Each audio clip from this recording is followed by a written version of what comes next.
Good evening. Welcome to the 43rd Annual Christmas Candlelight Service held here at Lycoming College.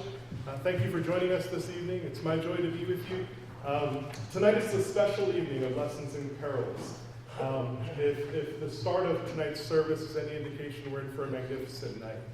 I would encourage you just to allow this good news of great joy that will be spoken over you to just wash over you with the music that is played and the sound of our voices lifted together and singing give you delight this Christmas season. As we begin our celebration, would you join your hearts with mine in prayer? God of all things, the scriptures tell us that the people walking in darkness have seen a great light.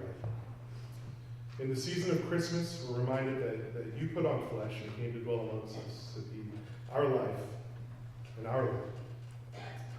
Fill our hearts with hope and anticipation this Christmas, for we remember again that this is the world you have loved.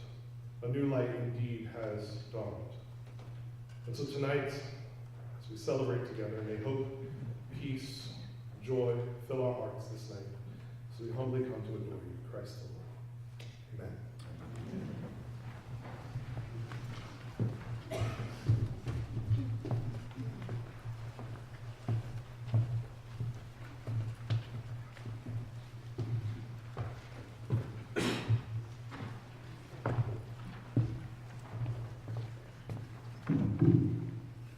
The first lesson. God, by divine gift, created life.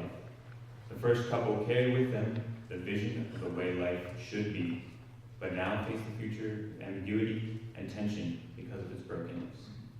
In the beginning, when God created the heavens and the earth was formless and void, and darkness covered the face of the deep, while a wind from God swept over the face of the waters. In the day that the Lord God had made the earth and the heavens, no plant of the field was yet in the earth, and no herb of the field had yet sprung up.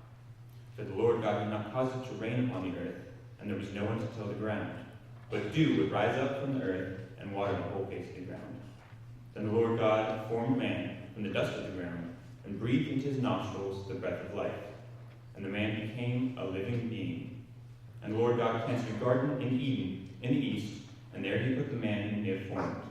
Out of the ground the Lord God made to grow every tree that is pleasant to the sight and good for food. The tree of life was also in the midst of the garden, and the tree of the knowledge of good and evil. The Lord God took the man and put him in the garden to work and to keep it. And the Lord God commanded the man, you may eat freely of any tree of the garden, but of the tree of the knowledge of good and evil you shall not eat, for in the day which you eat of it you will die. And the Lord God said, it is not good that the man should be alone. I will make him a helper as his partner. Now the serpent was more crafty than any other wild animal that the Lord God had made. He said to the woman, did God really say, you shall not eat from any tree in the garden? The woman said to the serpent, we may eat of the fruit of the trees in the garden, but God did say, you shall not eat of the fruit of the tree that is in the middle of the garden, nor shall you touch it, or you will die.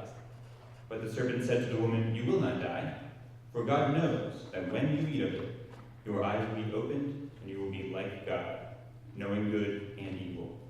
So when the woman saw that the tree was good for food, and that it was a delight to the eyes, and that the tree was to be desired to make one wise, she took of its fruit and ate.